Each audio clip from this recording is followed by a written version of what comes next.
love that this town is built around the landscape. They really incorporated the way the city looks into how the natural environment is. That's quite impressive. I don't even know where this trip started, man, because I've been traveling for 5 years, and this is just a continuation of a 5-year journey. I think the first place I ever traveled to was Topeka, Kansas, at my old job. Then Louisiana and Alabama. Then it just kept on going on and on and on. And right now I'm in Wyoming. So, and even if you ask me where is this trip going to end, I can't even answer that because I know the journey is never going to end.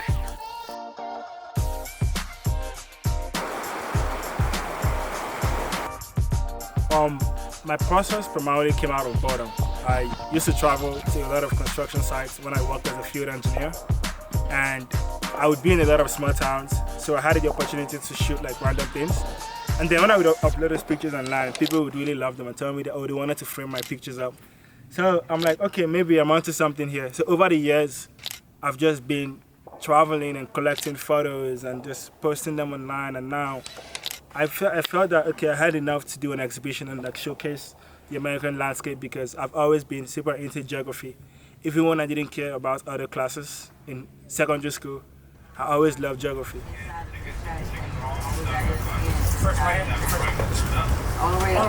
Okay.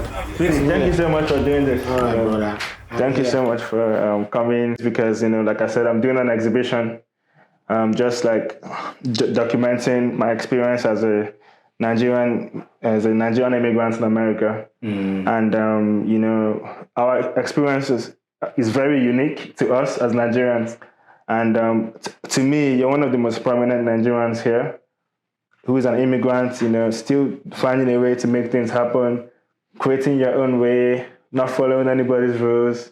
And because of that, you've always been one of my biggest inspirations. That's why I wanted to do this interview. So just feel free to talk about, anything from, how it was for you when you first came, how you were able to adjust, what you've learned since then, the biggest differences you've seen between living in Nigeria and living here. So anything you want to talk about, really, the floor is open to you.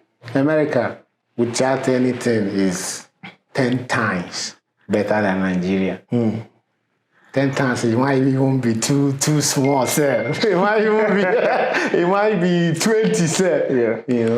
It might be 20. Yeah, man. America is where opportunity. Yeah. Anything you want to be is possible. Yeah. Compared to Nazu, me at the corner. In Nigeria, you'll be faced with so many challenges and limitations. Where will the money come from? Or how will I reach out to this person? Or how many people would I have to sort before getting to the final person? Do you understand? Whereas over here, you can just send an email. Yeah. And they would reach out to you. If it's something of value, they will definitely reach out to you. The next stop is for T-Gates, T as in Tango. Please remain on board for domestic baggage claim and ground transportation.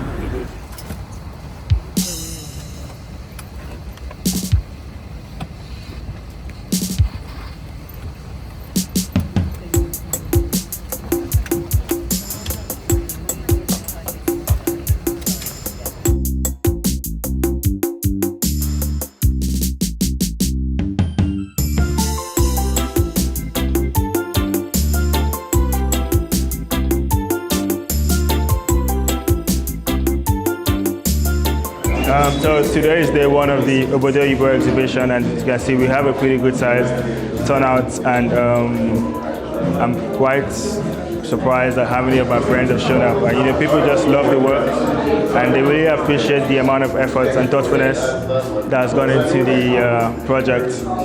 And I'm excited to see what day two is like tomorrow. So.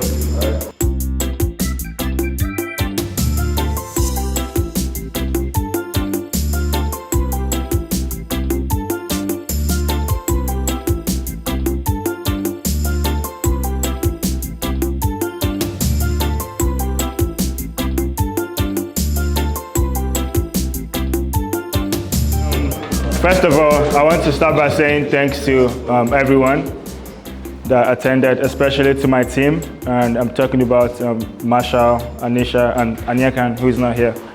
And also the guys from J8. I mean, if this was in Nigeria, this would be more like, you know, all those road trips you take to like Edo State or Ogun State. Honestly, it's been a lovely, lovely experience being able to showcase these works in a solo exhibition for Izu. And we're actually doing a two-part exhibition here in Lagos and also in America as well. So I'm looking forward to that.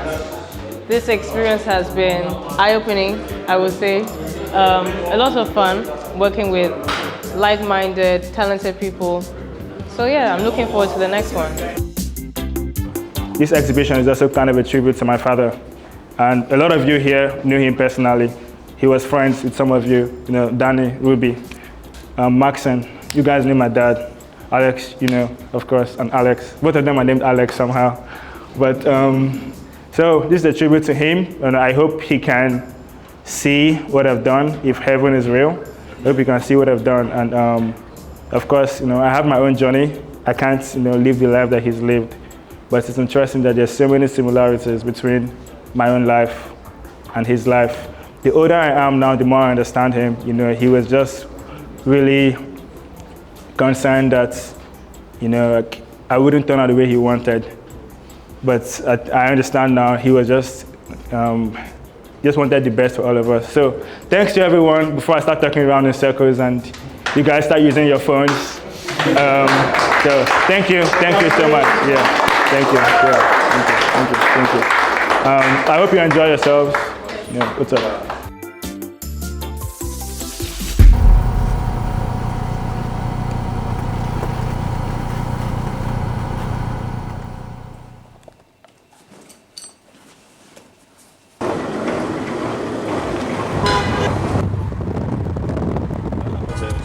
Don't bring emotions into this. I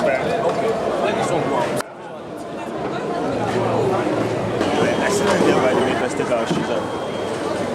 Do you think you're checking it for people who have smelly feet? Yeah. I'm fine. Good morning.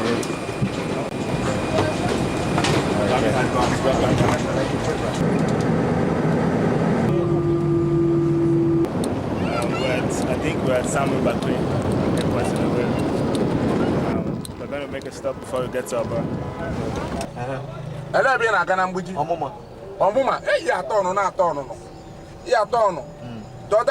First U-turn, second U-turn. I take me as my son. All of them, both his junior brother Ikechukwu, both Kene, both Ijoma, both Ifunanya.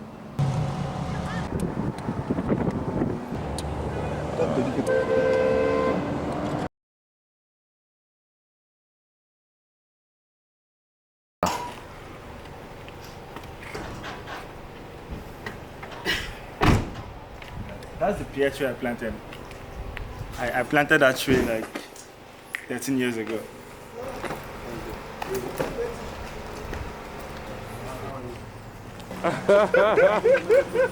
What's up, bro? I did, recently. You look good. Merry Christmas.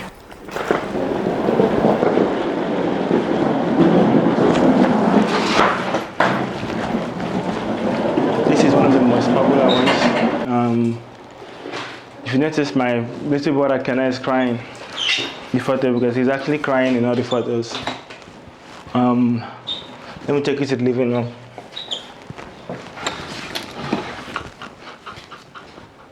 I haven't been back here in 5 years, but this wasn't here before. I don't know what this is. Then this is the most recent family photo that we took. We took this maybe like 9-10 years ago.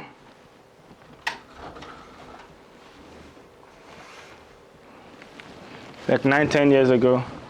And if you notice, Kenna is also crying in this one because Kenna is crying in all the family photos. It's kind of like an inside joke.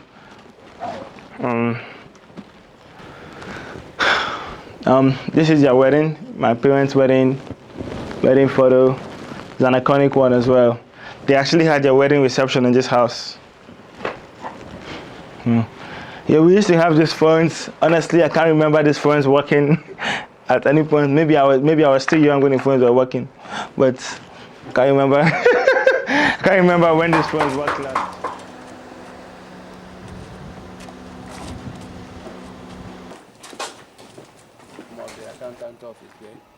When did you join the school? What year? These buildings, this compound. It taught me like everything I know about science, arts, technology, math, English, French. Everything I know came from this building, this school. I've seen a lot of people that I used to know back then, like the staff, and like some of them remembered us. And like, there's this rush of nostalgia that I'm getting. And this is all still part of like the Million Mile experience. And I'm feeling so much. I don't even know what to say. Like I'm just so much emotion like busting through me, and I hope I'm able to capture everything I'm feeling in my words. But until then.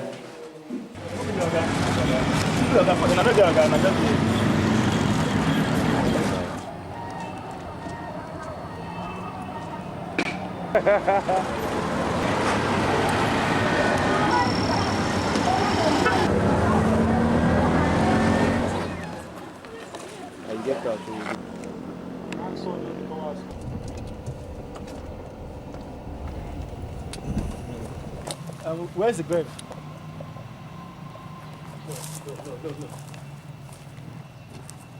Yeah, I remember during the funeral, and we couldn't let just anyone see the corpse because of the state that my dad's corpse was in. Because when he was assassinated, his corpse had a lot of stab wounds, so he didn't look very pretty. So I remember like when we had some family friends, just look at the corpse, they just broke down in tears because they couldn't believe how badly he had been hurt before he was killed. So yeah, his corpse looked like pretty beaten down and just stabbed all over, and like these cuts all over his body. Yeah. I was so numb the first time I saw it at the mortuary, but it's been 9 years or so since I've been here. No, maybe 6-7 years. I wasn't able to see this before I left Nigeria 5 years ago, but I'm glad that I've come to see the grave now.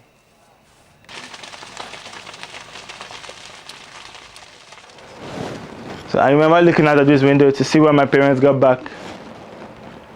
And like I would give anything to feel that thing again. Just feeling nostalgia, like I said, I wish we could be kids forever. It was like, this was a very simple time. Just coming back from school, lying on the bed, falling asleep, dinner would be ready when I woke up. Do it all over again, hang out with my friends, help my dad take off his shoes when he came back home. I would stay over there and wait for my parents to come back. He would always bring us like meat pie and ice cream when he came back from work from Apples. I would give anything to feel those things again.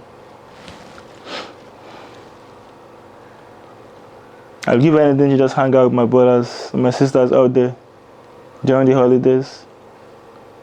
To just go to Apples and see my dad at work. To go to my mom's shop and eat bole from the lady downstairs. To go to ABCK and see my cousins. I don't know where everybody is now.